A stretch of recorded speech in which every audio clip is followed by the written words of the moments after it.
ಕರ್ನಾಟಕ ಜನತೆಗೆ ಈ ಯೂಟ್ಯೂಬ್ ಚಾನಲ್ನ ಯಾರ್ಯಾರು ನೋಡ್ತಾ ಇದ್ದೀರಾ ಅವರೆಲ್ಲರಿಗೂ ನಿಮ್ಮ ಪ್ರೀತಿಯ ಮೇಘ ಮಾಡುವ ನಮಸ್ಕಾರಗಳು. ಇವತ್ತು ನಾವು ನಿಮಗೆ ಪಪ್ಸ್ನ ಹೇಗೆ ಮಾಡಬೇಕು ಅಂತ ಸ್ಟೆಪ್ ಬೈ ಸ್ಟೆಪ್ ಹೇಳ್ತಾ ಇದ್ದೀವಿ. ಇವಾಗ ಸರ್ 100 ಪಪ್ಸು ರೆಡಿ ಮಾಡ್ತಾ ಇದ್ದೀವಿ. ಎಗ್ ಪಪ್ಸು ಮಿಕ್ಸಿಂಗ್ ಹಾಕಿದ್ದೀವಿ. ಮೈದಾ ಮತ್ತು ಸಕ್ಕರೆ ಮತ್ತು ಉಪ್ಪು ಮತ್ತು ಪಫ್ ದಾಲ್ಡ 4 ಹಾಕಿದ್ದೀವಿ. ಇವಾಗ ನೀರು ಹಾಕಬೇಕು. ನೀರು ಹಾಕತ್ತಾ ಇದ್ದೀನಿ.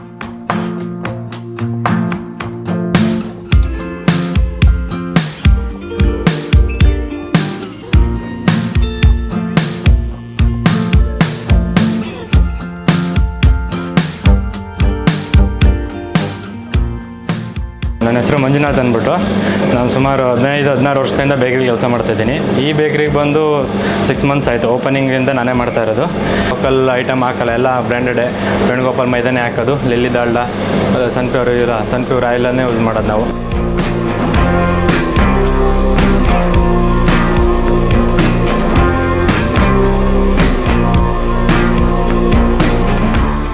ಎರಡು ಡಿವೈಡ್ ಮಾಡ್ಕೋಬೇಕು ಸರ್. 4 kg lily Dalda. ಇದು ದಾಲ್ಡದ್ರಲ್ಲಿ ನಂಬರ್ 1 ದಾಲ್ಡ. ಇದು ನಾವು ಹಾಕೋದು ಸ್ಪೆಷಲಾಗಿ ಚೆನ್ನಾಗಿ ಬರುತ್ತೆ. ಪಫ್ಸ್ ಎಲ್ಲ ರೈಸಿಂಗು ಮತ್ತು ಸಾಫ್ಟ್ನೆಸ್ ಬರುತ್ತೆ, ಕ್ರಿಸ್ಪಿನೆಸ್ ಇರುತ್ತೆ. ಪಫ್ಫು ಚೆನ್ನಾಗಿರ್ತದೆ ದಾಲ್ಡ. ಇದು ಮಾಮೂಲಿ ಇದು ಪೇಡಗಳು ಅಂತೀವಿ. ಪಪ್ಸ್ ಪೇಡ ಇದೆರಡು. 2 ಪೇಡಗಳು ಒಂದು 5 ನಿಮಿಷ ಹಂಗೆ ಒಡಿಸ್ಬಿಟ್ಟು ಈ ಥರ ಲೆವೆಲ್ ಮಾಡಿ ಇಕ್ಕಿ ಅದ್ರ ನೆಕ್ಸ್ಟು ಒಂದು ಆಫ್ಟರ್ 10 ಮಿನಿಟ್ಸ್ ಇದೆರಡು ದಾಲ್ಡನ ಫುಲ್ಲು ನೈಸ್ ಮಾಡ್ಕೊಂಡು ಅದರೊಳಗಡೆಗೆ ಕೊಟ್ಕೋಬೇಕು. ಒಂದು ಲೇಯರ್ ಆಗಿ ಕೊಟ್ಕೊಂಡು ಕ್ಲೋಸ್ ಮಾಡ್ಕೋಬೇಕು. ಫುಲ್ಲು ಸ್ಮೂತ್ ಆಗುತ್ತೆ. ಇದು ಈ ಥರ ಪುಡಿ ಮಾಡಿದಾಗ ಫುಲ್ಲು ಸ್ಮೂತ್ ಆಗುತ್ತೆ. ಇವಾಗ ಇದನ್ನ ಪೇಡದೊಳಗಡೆಗೆ ಕೊಟ್ಕೊಳ್ಳೋಕ್ಕೆ ಈಸಿ ಆಗುತ್ತೆ.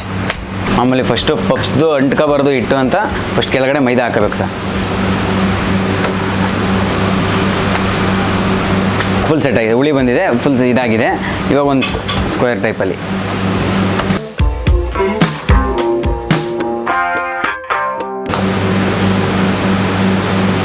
ಸೆಂಟ್ರಿಗೆ ಹಾಕೊಂಡು ಸ್ಕ್ವೇರ್ ಟೈಪ್ ಥರ ಫುಲ್ಲು ಕೊಟ್ಕೋಬೇಕು.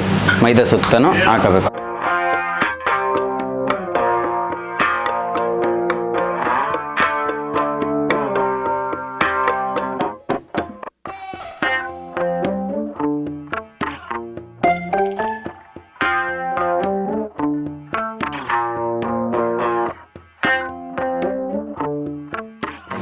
ಇದು ಮಾಮೂಲಿ ಪಪ್ಸ್ಗೆ ಬೇಕಲ್ಲ 100 ಮೊಟ್ಟೆ ಬಾಯ್ಲ್ಡ್ ಆಗೋಕ್ಕೆ ಹಾಕಿದ್ದು. ಫುಲ್ಲು ಬಾಯ್ಲ್ಡ್ ಆಗಿದೆ. 100 ಮೊಟ್ಟೆನೂ ಬಾಯ್ಲ್ಡ್ ಆಗಿದೆ. ಇದನ್ನು ಬಿಡಿಸ್ಕೋಬೇಕು ನೆಕ್ಸ್ಟು. ಇದು ಸರ್ ಮಾಮೂಲಿ ವೆಜ್ ಪಪ್ಸ್ಗೆ ಮತ್ತು ಎಗ್ ಪಪ್ಸ್ಗೆ ವೆಜಿಟೇಬಲ್ಸ್ ಕಟ್ ಮಾಡ್ಕೊತಾ ಇರೋದು ಪಲ್ಯಕ್ಕೆ. ಸರ್ ಕ್ಯಾಪ್ಸಿಕಮ್ ಇರುತ್ತೆ, ಬೀನೀಸ್ ಇರುತ್ತೆ, ಮತ್ತು ಕ್ಯಾರೆಟ್ ಇರುತ್ತೆ, ಆನಿಯನ್. ಆಗಲೇ ದಾಲ್ಡ ಕೊಟ್ಟು ನೆನೆಯಕ್ಕೆ ಬಿಟ್ಟಿದ್ವಲ್ಲ, 30 ಮಿನಿಟ್ಸ್ ಆಗಿದೆ. ಇವಾಗ ಫಸ್ಟ್ನೇ ಟ್ರಿಪ್ಪು ದಾಲ್ಡ ಕೊಟ್ಟಿರೋದನ್ನು ಅರಿಯೋದು. ಮೇಯ್ನು ಸ್ವಲ್ಪ ಸ್ಮೂತಾಗಿರುತ್ತೆ. ಮೇಯ್ನ್ ಏನಂದರೆ ಇವಾಗೇ ಮೇಯ್ನ್ ಇರೋದು ಪಪ್ಸಿಗೆ. ದಾಲ್ಡ ಆಚೆಗೆ ಬರಬಾರ್ದು, ಹೆಂಗೆ ಬೇಕಂಗೆ ಅರಿಬಾರ್ದು, ಒಂದೇ ಲೆವೆಲ್ಗಿರಬೇಕು.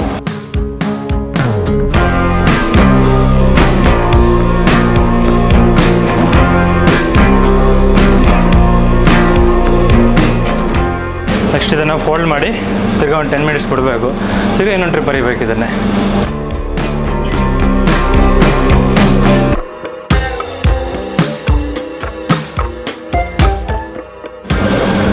ಮೇಯ್ನ್ ಬಂದು ಫೋಲ್ಡಿಂಗು. ನೀವೆಷ್ಟು ಫೋಲ್ಡ್ ಮಾಡ್ತೀರೋ ಅಷ್ಟು ಲೇಯರ್ ಬರುತ್ತೆ ನಿಮಗೆ. ಫೋಲ್ಡ್ ಕಮ್ಮಿ ಮಾಡಿದಷ್ಟು ಲೇಯರ್ ಕಮ್ಮಿ ಬರುತ್ತೆ ನಿಮಗೆ, ಹೈಟ್ ಕಮ್ಮಿ ಆಗುತ್ತೆ. ಒಂದು 10 ಮಿನಿಟ್ಸ್ ಸಾಕು 2ನೇ ಟ್ರಿಪ್ಪಲ್ಲಿ. ಇದು ಇನ್ನೊಂದು ಟ್ರಿಪ್ ಬರೆದು ½ ಅವರ್ ಬಿಡಬೇಕಾಗತ್ತೆ.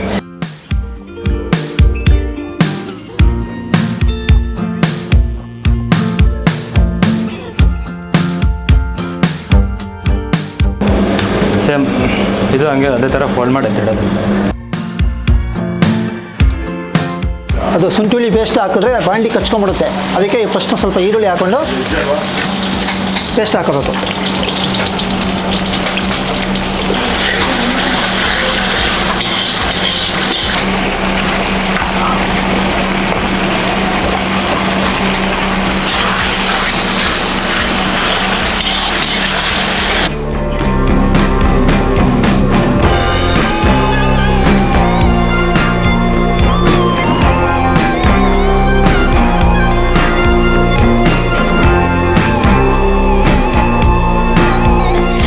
ನೋಡಿ, ಈರುಳ್ಳಿ ತುಂಬ ಫ್ರೈ ಆಗಬೇಕು. ಆಗಿದ ತಕ್ಷಣ ಈಗ ಕ್ಯಾರೆಟು ಮತ್ತು ತರಕಾರಿಗಳು ಹಾಕೊಂಡು ಮಿಕ್ಸ್ ಮಾಡ್ಕೊಂಡು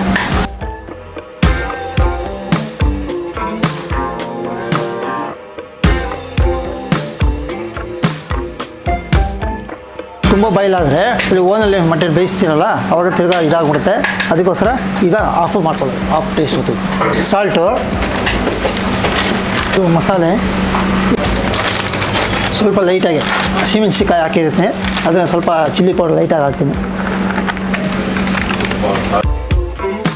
ಜೀರಿಗೆ ಮೆಣಸು ಪೌಡ್ರ್ ಮಾಡಿ ಹಾಕಿರೋದು. ಫಸ್ಟು ದಳ್ಳ ಕೊಟ್ಟು 2 ಟ್ರಿಪ್ ಅರ್ದು ಹಾಫ್ ಆನ್ ಅವರ್ ಇಟ್ಟಿದ್ವಿ. ಇವಾಗ ರೆಡಿ ಆಗಿದೆ ಅದು. ನೆಕ್ಸ್ಟ್ ಪಫ್ ತರ್ಕೊಳ್ಳೋದೆ, ಅರ್ದು ಪಲ್ಯ ಇಡೋದು. ಅದು ಒಂದೇ ಸಮ ಉಜ್ಬೇಕದು. ಒಂದು ಸೈಡ್ ದಪ್ಪ, ಒಂದು ಸೈಡ್ ಸಣ್ಣ, ಇಲ್ಲ ಕಿತ್ತೋಗೋದು ಈ ಥರ ಎಲ್ಲ ಮಾಡೋಕ್ಕೆ ಹೋಗ್ಬಾರ್ದು. ಒಂದು ಈ ಸೈಜ್ ಏನಿರುತ್ತೆ ಇಲ್ಲಿ ಫುಲ್ ಟೇಬಲ್ ಅದೇ ಸೈಜ್ ಬರಬೇಕು. ಇಲ್ಲಾಂದರೆ ಪಪ್ಸು ಕರೆಕ್ಟಾಗಿ ರೈಸಿಂಗ್ ಬರೋಲ್ಲ. ಉದ್ದ ಹರ್ಕೊಂಡ್ರೆ ತಿರ್ಗಾ ಪಪ್ಸು ಹರಿಯೋಕ್ಕಾಗಲ್ಲ. ಪಪ್ಸು ಅಡ್ಡ ಹರ್ಕೊಂಡು ಆಮೇಲೆ ಇದು ಹರಿಬೇಕು. ಅದು ರೈಸಿಂಗ್ ಬರಲ್ಲ ಸೈಡ್ ಪೀಸ್ ಜೊತೆಲಿ ಹಾಕಿದ್ರೆ. ಅದಕ್ಕೋಸ್ಕರ ಸೈಡ್ ಪೀಸ್ ಎತ್ಕೊಂಡು ಇದನ್ನೇ ದಿಲ್ಪಸನ್ಗೆ ಹಾಕ್ತೀವಿ.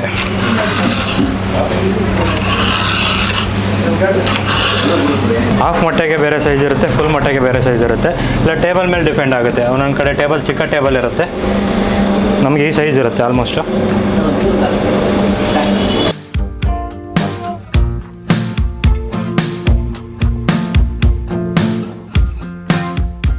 ಪಲ್ಯ ಮಸಾಲೆ ಹಾಕಿಟ್ಟಿದ್ವಿ, ಇವಾಗ ಮಿಕ್ಸ್ ಮಾಡಿದ್ರೆ ಚೆನ್ನಾಗಿರುತ್ತೆ. ಫಸ್ಟೇ ಮಿಕ್ಸ್ ಮಾಡಿದ್ರೆ ಏನಾಗುತ್ತೆ ಅಂದರೆ ನೀರು ಬಿಟ್ಕೊಳ್ಳುತ್ತೆ. ಯಾಕಂದರೆ ಅರ್ಧ ಅಷ್ಟೇ ಬೇಯಿಸಿರ್ತೀವಲ್ಲ, ಹಂಗಾಗಿ ಟೊಮೊಟೊ ಎಲ್ಲ ಹಾಕಿರ್ತೀವಿ, ನೀರು ಬಿಟ್ಕೊಳ್ಳುತ್ತೆ. ಎಲ್ಲ ಮಸಾಲೆ ಎಲ್ಲ ಕರೆಕ್ಟಾಗಿದೆ. ಒಂದೊಂದು ಪೇಡಾಗಿ ಇಷ್ಟಿಷ್ಟು ಅಂತ ಒಂದು ಅಂದಾಜು ಇರುತ್ತೆ, ಫುಲ್ ಎಗಿಗೆ ಎಷ್ಟು, ಹಾಫ್ ಎಗಿಗೆ ಎಷ್ಟು ಅಂತ. ಸೊ ಆ ಪ್ರಕಾರ ಇಟ್ಕೊಂಡು ಹೋಗೋದು.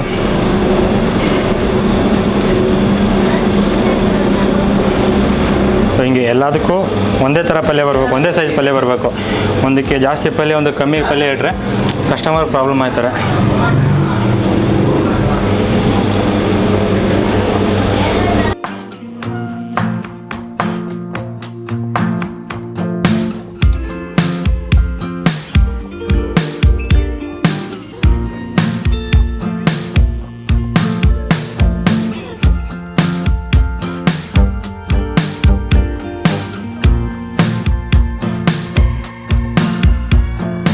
ಹಾಫ್ ಮೊಟ್ಟೆ ಆದರೆ ಸ್ವಲ್ಪ ಕಷ್ಟ, ಅಂದರೆ ಕಟ್ ಮಾಡಿ ಇಡಬೇಕು.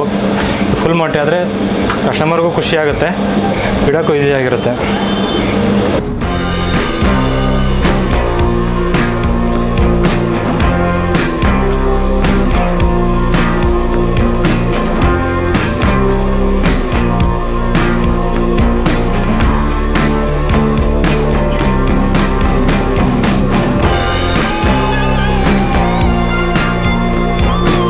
ಅಂದರೆ ಪಲ್ಯ ಜಾಸ್ತಿ ಇಟ್ಟರೆ ಓಪನ್ ಆಗುತ್ತೆ ಪಪ್ಸು. ಒಂದು ಓಪನ್ ಆದರೆ ಅಂದರೆ ಮೊಟ್ಟೆನೂ ಆಚೆ ಬರುತ್ತೆ, ಇಡೀ ಪಪ್ಸೇ ವೇಸ್ಟ್ ಆಗುತ್ತೆ. ಅವಾಗ ಸುಮ್ಮನೆ ಪಪ್ಸ್ ಮಾಡೋದು ವೇಸ್ಟ್ ಆಗುತ್ತೆ. ಬೇಡ ಎಷ್ಟಿರುತ್ತೆ ಪಲ್ಯ ಕರೆಕ್ಟಾಗಿ ಇಡಬೇಕು. ಇವಾಗೆಲ್ಲ ಫುಲ್ ರೆಡಿಯಾಗಿದೆ. ಅದು ನೀರು ಸ್ಪ್ರೇ ಮಾಡಬೇಕು. ನೀರು ಎಂತಿಗೆ ಅಂದರೆ ನೀರು ಸ್ಪ್ರೇ ಮಾಡಿಲ್ಲ ಅಂದರೆ ಮೈದಾ ಹಂಗೆ ಬಾಯಿಗೆ ಸಿಗುತ್ತೆ. ಇನ್ನೊಂದು ಕರೆಕ್ಟಾಗಿ ರೈಸಿಂಗ್ ಬರೋಲ್ಲ. ರೈಸಿಂಗ್ ಬರಬೇಕು ಅಂದರೆ ನೀರು ತುಂಬ ಇಂಪಾರ್ಟೆಂಟ್ ಆಗುತ್ತೆ. ಇದಕ್ಕೆ ಪ್ರತಿಯೊಂದು ಪಪ್ಸ್ಗೂ ನೀರು ಹೊಡಿಲೇಬೇಕು. ಓವನ್ ಇದನ್ನು ಈ ಥರ ಆನ್ ಮಾಡ್ಕೊಳ್ಳೋದು. ಸಿಸ್ಟಮ್ ಆನ್ ಮಾಡ್ಕೊಂಡ್ಬಿಟ್ರೆ ಇದು ಹೀಟ್ ತೋರಿಸೋದು. ಇದು 160 ಬರಬೇಕು ಸರ್. 160 ಬಂದಾಗ ಅದು ಬಿಸ್ಕೆಟ್ ಬಿಡೋಕ್ಕೆ ಒಂದು ಹೀಟು. ಇದು 108 ಇದೆಯಲ್ಲ, ಇದು 160 ಬರಬೇಕಿಲ್ಲಿ. ಅವಾಗ ಬಂದಾಗ ಟೆಂಪ್ರೇಚರ್ ಹೀಟು ರೆಡಿ ಇದೆ ಅಂತ ಅವಾಗ ಬೇಕಾದ್ರೆ ತಳ್ಬೋದು ಐಟಮ್ನ ಒಳಗಡೆ.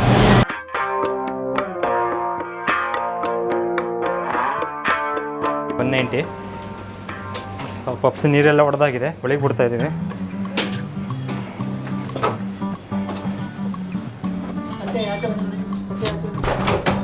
185 ಹೀಟಲ್ಲಿ 45 ಮಿನಿಟ್ಸ್ ಬೇಕಾಗಬೇಕು. 45 ಮಿನಿಟ್ಸ್ ಆದಮೇಲೆ ಫುಲ್ ಎಲ್ಲ ಒಂದೇ ಸಮ ಬೆಂದಿರುತ್ತದು.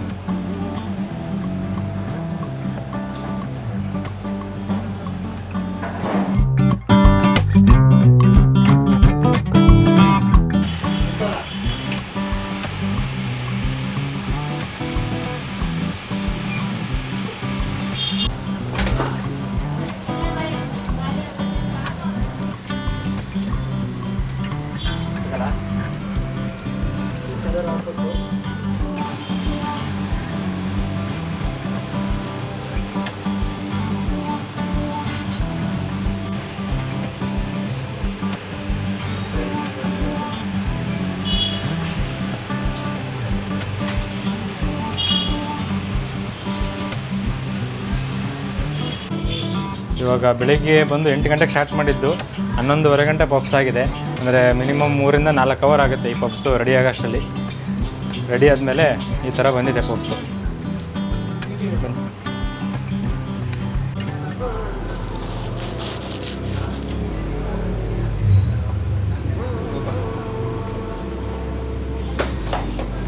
ಇರಲಿ ಪಪ್ಸ್ ಎಲ್ಲ ರೆಡಿಯಾಗಿದೆ. ಮೇಲೆ ತುಂಬ ಕ್ರಿಸ್ಪಿ ಬರುತ್ತಿದ್ದು, ಒಳಗಡೆ ಮೊಟ್ಟೆ ಸೈಡಲ್ಲೆಲ್ಲ ಸ್ವಲ್ಪ ಸಾಫ್ಟ್ ಇರುತ್ತೆ. ಮೊಟ್ಟೆಗೆ ಮತ್ತು ಪಪ್ಸಿಗೆ ಪಲ್ಯ ಹಿಡ್ಕೊಂಡಿರುತ್ತೆ. ಒಂದು ಸಾರಿ ತಿನ್ನಿ, ಕ್ರಿಸ್ಪಿ ಚೆನ್ನಾಗಿರುತ್ತೆ ಪಪ್ಸು.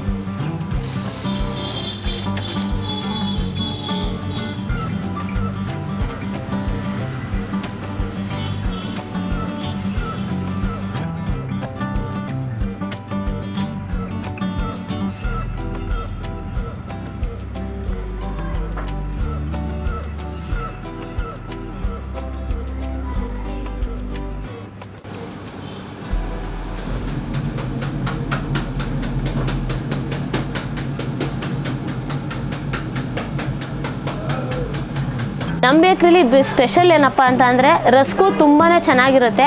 ನಾವು ಯಾವುದೇ ಐಟಮ್ನ ಒಳ್ಳೆ ರೀತಿಯಲ್ಲಿ ಒಳ್ಳೆ ಪ್ರಾಡಕ್ಟ್ನ ಯೂಸ್ ಮಾಡಿ ಮಾಡ್ತೀವಿ. ನಿಮಗೆ ಅದರಲ್ಲಿ ಯಾವುದೇ ರೀತಿಯ ಡೌಟ್ ಬೇಡ. ಅದಷ್ಟೇ ಅಲ್ಲ, ಇವಾಗ ಮಿಕ್ಸರು ಚಿಪ್ಸು ನೀವೆಲ್ಲ ನೋಡ್ತಾ ಇರ್ಬೋದು.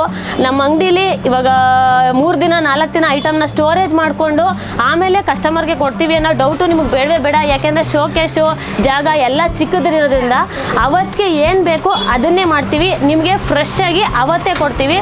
ಸೊ ನಮ್ಮಲ್ಲಿ ಎಲ್ಲ ಐಟಮ್ ಕೂಡ ಚೆನ್ನಾಗಿರುತ್ತೆ. ಒಂದ್ಸಲ ಸ್ಟೋರಿಗೆ ಬನ್ನಿ, ನೀವು ನೋಡಿ, ಒಂದ್ಸಲ ಟೇಸ್ಟ್ ಮಾಡಿ, ಇಷ್ಟ ಆಯಿತು ಅಂತ ಅಂದರೆ ತೊಗೊಂಡೋಗಿ. ಆರ್ಡರ್ಸ್ ಎಲ್ಲ ತೊಗೊತೀವಿ. ಡೆಲಿವರಿ ಕೂಡ ಹೋಮ್ ಡೆಲಿವರಿ ಎಲ್ಲ ಮಾಡಲ್ಲ, ಬಟ್ ಅದು 5 kg ಆ ಥರ ಏನಾದರೂ ಎಕ್ಸ್ಟ್ರಾ ಕೇಕ್ಸ್ ಇದ್ದರೆ ಆವಾಗ ಡೆಲಿವರಿನೂ ಕೂಡ ಅದು ಅವೈಲಬಿಲಿಟಿ ಇದೆ. ಆಮೇಲೆ ಆರ್ಡ್ರ್ ಕೊಟ್ಟರೆ ಅದಕ್ಕೆ ಸ್ಪೆಷಲ್ ಆಫರ್ ಕೂಡ ಇದೆ. ನನ್ನ ಹೆಸರು ಪುಷ್ಪ ಅಂತ. 6 ತಿಂಗಳಾಗಿದೆ ಇದು ಬೇಕ್ರಿ ಓಪನ್ ಆಗಿ. ಎಲ್ಲ ಐಟಮ್ಸು ತುಂಬ ಚೆನ್ನಾಗಿರುತ್ತೆ. ನಾವು ರೆಗ್ಯುಲರಾಗಿ ಇಲ್ಲೇ ತೊಗೊಳ್ಳೋದು. ಊರಿಗೆ ಹೋಗೋರ್ಗು ಇಲ್ಲಿಂದನೇ ಕೊಟ್ಟು ಕಳಿಸ್ತೀವಿ. ಅಷ್ಟು ಚೆನ್ನಾಗಿರುತ್ತೆ, ಚೀಪಾಗೂ ಸಿಗುತ್ತೆ. ಏನು ಅಷ್ಟೊಂದು ರೇಟು ಜಾಸ್ತಿ ಇರೋದಿಲ್ಲ. ಬೆಳಗ್ಗೆ 7 ಗಂಟೆಯಿಂದನೂ ಸಿಗುತ್ತೆ, ರಾತ್ರಿ 11 ಗಂಟೆನೂ ತೆಗೆದಿರ್ತಾರೆ. ಎಲ್ಲ ಟೈಮಲ್ಲೂ ಎಲ್ಲ ಸಿಗುತ್ತೆ, ಚೆನ್ನಾಗಿರುತ್ತೆ. ಬರ್ತಡೇ ಕೇಕ್ಗಳಂತೂ ಸೂಪರಾಗಿರುತ್ತೆ. ನಾವು ಇಲ್ಲೇ ತೊಗೊಂಡೋಗೋದು, ಪ್ರತಿಯೊಂದು ಇಲ್ಲೇ ತೊಗೊಳ್ಳೋದು. ಚೆನ್ನಾಗಿದೆ, ಐಟಮ್ ಎಲ್ಲ ಚೆನ್ನಾಗಿದೆ. ನನಗೆ ರಸ್ಕ್ ತುಂಬ ಇಷ್ಟ. ರಸ್ಕ್ ಅಂತೂ ಸಾಫ್ಟಾಗಿರುತ್ತೆ, ಸ್ವೀಟು ಅಷ್ಟು ಜಾಸ್ತಿ ಇರೋದಿಲ್ಲ. ಎಲ್ಲ ಪೇಷಂಟ್ಗಳು ತಿನ್ಬೋದು, ಮಕ್ಕಳು ತಿನ್ಬೋದು, ದೊಡ್ಡವರು ತಿನ್ಬೋದು, ಅಷ್ಟು ಚೆನ್ನಾಗಿರುತ್ತೆ. ರಸ್ಕ್ ಅಂತೂ ಇವ್ರ ಹತ್ರ ರೆಗ್ಯುಲರಾಗಿ ನಾವು ಡೈಲಿ ಅರ್ಧ kg ತೊಗೊಂಡೋಗ್ತೀವಿ. ರಸ್ಕ್ ಅಂತೂ ತುಂಬ ಚೆನ್ನಾಗಿರುತ್ತೆ. ಬರ್ತಡೇ ಕೇಕ್ಗಳಂತೂ ಸೂಪರಾಗಿರುತ್ತೆ. ಕೇಕ್ ಮಾತ್ರ ತುಂಬ ಚೆನ್ನಾಗಿ, ಕಮ್ಮಿನೂ ಇದೆ ರೇಟು. ಬರೀ 400 ರೂಪಾಯಿ 1 kg ಅಷ್ಟೇ. ಬೇರೆ ಕಡೆ ಎಲ್ಲ 500, 550 ಆ ಥರ ಇರುತ್ತೆ. ಇಲ್ಲಿ ಬರೀ 400 ರೂಪಾಯಿ ಅಷ್ಟೇ. ಇದು 5 ರೂಪೀಸು. ಹೊರಗಡೆನೂ ಎಲ್ಲ 7, 8 ರೂಪೀಸ್ ಮಾಡ್ತಾರೆ. ಸೇಮ್ 70 ಗ್ರಾಮ್ಸ್ ಇರುತ್ತೆ. 5 ರೂಪೀಸು. ಇದು ದೊಡ್ಡ ಬ್ರೆಡ್ಡಲ್ಲೇ ಸ್ಪೆಷಲ್ ಇದು ಅಷ್ಟೇ ಕೂಡ 50 ರೂಪೀಸು ಬ್ರೆಡ್ಡು. ಆಚೆ ಕಡೆ ಎಲ್ಲ ನಿಮ್ಗೆ ತುಂಬಾ ಜಾಸ್ತಿ ಇರುತ್ತೆ, ಬಟ್ ಇದು ಚಿಕ್ಕ ಬ್ರೆಡ್ಡು. ಅದರಲ್ಲೇ ಸೇಮ್ ಟೇಸ್ಟು ಎಲ್ಲ ಸೇಮ್ ಇರುತ್ತೆ, ಬಟ್ ಸೈಜ್ ಮಾತ್ರ ಸ್ವಲ್ಪ ಚಿಕ್ಕದಿರುತ್ತೆ ಅಷ್ಟೇ. ಇದು 40 ರೂಪೀಸ್ ಆಗುತ್ತೆ. ಬಿಸ್ಕೆಟ್ಸು ಬಾದಾಮ್ ಬಿಸ್ಕೆಟ್ ಇದೆ, ಬೆಣ್ಣೆ ಬಿಸ್ಕೆಟ್ ಇದೆ, ಸಾಲ್ಟ್ ಬಿಸ್ಕೆಟ್ ಇದೆ, ಖಾರ ಬಿಸ್ಕೆಟ್ ಇದೆ. ನಾನು ಹೇಳಿದ್ದು ನಿಮಗೆ ಇದೇನೆ, ನೋಡ್ಬೋದು ನೀವು. ಇದು ಸಾಲ್ಟ್ ಬಿಸ್ಕೆಟ್ ಇದೆ ನಮ್ಮಲ್ಲಿ ಸ್ಪೆಷಲ್. ಇದು ಕೂಡ ಯಾವುದೇ ಬಿಸ್ಕೆಟ್ ತೊಗೊಳ್ಳಿ, ಕೊಬ್ಬರಿ ಬಿಸ್ಕೆಟು, ಕ್ರಂಚ್ ನಮ್ಮಲ್ಲಿ ವೈಟ್ ಕ್ರಂಚ್ ಬಿಸ್ಕೆಟು. ಯಾವುದೇ ಬಿಸ್ಕೆಟ್ ತೊಗೊಂಡ್ರು ನಿಮಗೆ 70 ರೂಪೀಸ್ ಆಗುತ್ತೆ. Rusk special rusk. ಆಚೆ ಕಡೆ ಎಲ್ಲ ನಿಮಗೆ 80, 75, 70 ಅಂತೂ ಇರುತ್ತೆ. ಇಲ್ಲಿ ಜಸ್ಟ್ 50 ರೂಪೀಸ್ ಅಷ್ಟೇ. ನೀವು ಒಂದ್ಸಲ ವಿಸಿಟ್ ಮಾಡಿ. ತುಂಬಾ ಟೇಸ್ಟ್ ಕೂಡ ತುಂಬಾ ಚೆನ್ನಾಗಿದೆ. ಕೇಕಲ್ಲಿ ನಮ್ಮ ಹತ್ರ ಯಾವ್ದು ಬೇಕು ನಿಮಗೆ ಎಲ್ಲನೂ ಇದೆ. ಸ್ಟ್ರಾಬೆರಿ ಕೇಕ್ ಇದೆ, ಬ್ಲ್ಯಾಕ್ ಫಾರೆಸ್ಟ್ ಕೇಕ್ ಇದೆ, ಪೈನಾಪಲ್ ಇದೆ, ರೆಡ್ ವೆಲ್ವೆಟ್ ಇದೆ. ರೆಡ್ ವೆಲ್ವೆಟ್ ಪ್ಯೂರ್ ರೆಡ್ ವೆಲ್ವೆಟೇ ಸಿಗುತ್ತೆ. ರೇಟು ಅಷ್ಟೇ. ಇವಾಗ ನೀವು ಬೆಂಗಳೂರಲ್ಲಿ ಆಗಿರ್ಬೋದು, ಇಲ್ಲ ಆಲ್ ಓವರ್ ಕರ್ನಾಟಕ ಎಲ್ಲೇ ಹೋಗಿ ಇಲ್ಲಿ ರೇಟು ನಿಮ್ಗೆ ಎಲ್ಲೂ ಸಿಗಲ್ಲ ಅಂತ ನಾನು ಕಾನ್ಫಿಡೆಂಟಾಗಿ ಹೇಳ್ತೀನಿ. ನೀವು ಈ ಚಾನಲ್ ಕಡೆಯಿಂದ ಬಂದರೆ ಸ್ಪೆಷಲ್ ಡಿಸ್ಕೌಂಟ್ ಕೂಡ ನಿಮಗಿರುತ್ತೆ. ಆಮೇಲೆ ಸಾಲ್ಟ್ ಬಿಸ್ಕೆಟ್ ಕೂಡ ನಮ್ಮಲ್ಲಿ ತುಂಬಾ ಚೆನ್ನಾಗಿರುತ್ತೆ. ನೀವು ಒಂದ್ಸಲ ಬಂದು ನೋಡಿ. ನಮ್ಮಲ್ಲಿ ರೇಟು ಕೂಡ ಅಷ್ಟೇ ತುಂಬಾ ಚೀಪಾಗಿ ಆ್ಯಂಡ್ ತುಂಬಾ ಬೆಸ್ಟಾಗಿ ನಿಮ್ಗೆ ಸಿಗುತ್ತೆ. ಕೇಕೆಲ್ಲ ನಾವು 400 ಸ್ಟಾರ್ಟ್ ಮಾಡ್ತಾ ಇದ್ದೀವಿ. ಈ ಬಿಸ್ಕೆಟಲ್ಲಿ ನೀವು ಯಾವುದೇ ಬಿಸ್ಕೆಟ್ನ ತೊಗೊಳ್ಳಿ 70 ರೂಪೀಸ್ ಆಗುತ್ತೆ. ಮತ್ತು ರಸ್ಕ್ ತೊಗೊಂಡ್ರೆ ನಿಮಗೆ ಸ್ಪೆಷಲ್ ರಸ್ಕು ಅದು ಜಸ್ಟ್ 55 ರೂಪೀಸ್ಗೆ ನಿಮಗೆ ಸ್ಪೆಷಲ್ ರಸ್ಕ್ ಸಿಗುತ್ತೆ ನಮ್ಮ ಹತ್ರ. ಡೋನಟ್ಸ್ ಬಂದು ನಿಮಗೆ 30 ರೂಪೀಸು ಪರ್ ಪೀಸು. ಮತ್ತು ಲಾವಾ ಕೇಕ್ ಇದೆ, ಲಾವಾ ಕೇಕ್ ಕೂಡ ನಿಮಗೆ 30 ರೂಪೀಸ್ ಆಗುತ್ತೆ. ಆಮೇಲೆ ಬರ್ತಡೇ ಕೇಕು, ನಾರ್ಮಲ್ ಕೇಕ್ ನೀವು ಯಾವುದೇ ತೊಗೊಳ್ಳಿ 300 rupees per kg. Half kg ಆಗಿದ್ರೆ 150 ಆಗುತ್ತೆ. ಮತ್ತು ಚಾಕ್ಲೇಟ್ ಕೇಕಲ್ಲಿ ನಾರ್ಮಲ್ ಚಾಕ್ಲೇಟ್ ಇದೆ, ನಟ್ಸ್ ಚಾಕ್ಲೇಟ್ ಕೇಕ್ ಇದೆ. ನಟ್ಸು ಮತ್ತು ನಾರ್ಮಲ್ಲು ಸ್ಟ್ರಾಬೆರಿ ಇದು 3 ಯಾವುದೇ ತೊಗೊಂಡ್ರು 20 rupees per piece. Honey cake ಮಾತ್ರ 15 ರುಪೀಸ್ ಆಗುತ್ತೆ ಪರ್ ಪೀಸು. ಮತ್ತು jam bun, cream bun, chocolate ಬಂದಿದೆ. 3ರಲ್ಲಿ ಯಾವುದೇ ತೊಗೊಂಡ್ರು 50 ರುಪೀಸ್ 15 ರುಪೀಸು 1 ಪೀಸ್ ಆಗುತ್ತೆ. ನನ್ನ ಬೇಕ್ರಿ ಬಂದು ಗಂಗೋಡ್ನಹಳ್ಳಿಯಲ್ಲಿದೆ, ನಿಯರ್ ನಾಯಂಡಹಳ್ಳಿ, ಮದೀನಾ ಮಸ್ಜಿದ್ ರೋಡು.